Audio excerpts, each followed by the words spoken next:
Hi guys, কি রান্না করবো সেটা ভাবছিলাম। সুরো ভাই বললো আলু ভাতে আছে, সেই চপ রান্না করা যায়। কালকে ভাত রান্না করা হয়েছিল, সেইটা আলু ভাতে দেওয়া হয়েছিল, সেই আলু ভাতেটা থেকে গিয়েছে। সেইটা বলে সুরো ভাই বলে চপ রান্না করা যায়, ভেজে চপের তরকারির মধ্যে দিতে বললো, মানে চপের তরকারি রান্না করতে বললো। সুরো ভাই কোথায় খেয়েছে সেটা বললো, বলে চপের তরকারি হেবি সুন্দর হয়, আর সেই জন্য এদিকে করা আরম্ভ করে দিয়েছি। অন্য কোথায় সুরো ভাই খেয়ে এসেছিল চপের তরকারি, চপের তরকারি হেবি সুন্দর লাগে, সেই জন্য হচ্ছে কি এদিকে চপ করা আরম্ভ করে দিয়েছি। আলু ভাতে ভালোভাবে মাখিয়ে নিয়েছি, এদিকে বেসনটাও ফাটানো আরম্ভ করে দিয়েছি। চপ জীবনে ভাজিনি, সেই জন্য প্রথম ভাজছি, কিরম হয় না হয় কে জানি না, বলতে পারছি না।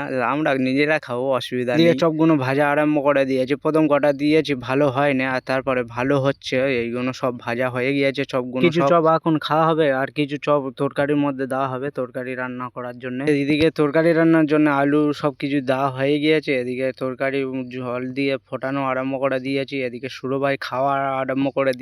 সুরো ভাই চপ খেয়ে দেখছে কিরকম হয়েছে না হয়েছে। আর এই হচ্ছে কি এদিকে চপ কিছুটা তরকারির মধ্যে দেওয়া হয়ে গিয়েছে, তরকারি ভাত সব কিছু রান্না হয়ে গিয়েছে। এবারে চান করে যাক, চান করে খেতে বসে গিয়েছি আমি আর সুরো ভাই। তরকারি এই প্রথম আমি খাচ্ছি, কোনোদিন খাইনি আগে। ভিডিওটা এখানটা শেষ করলাম, দেখা হচ্ছে অন্য কোনো ভিডিওতে।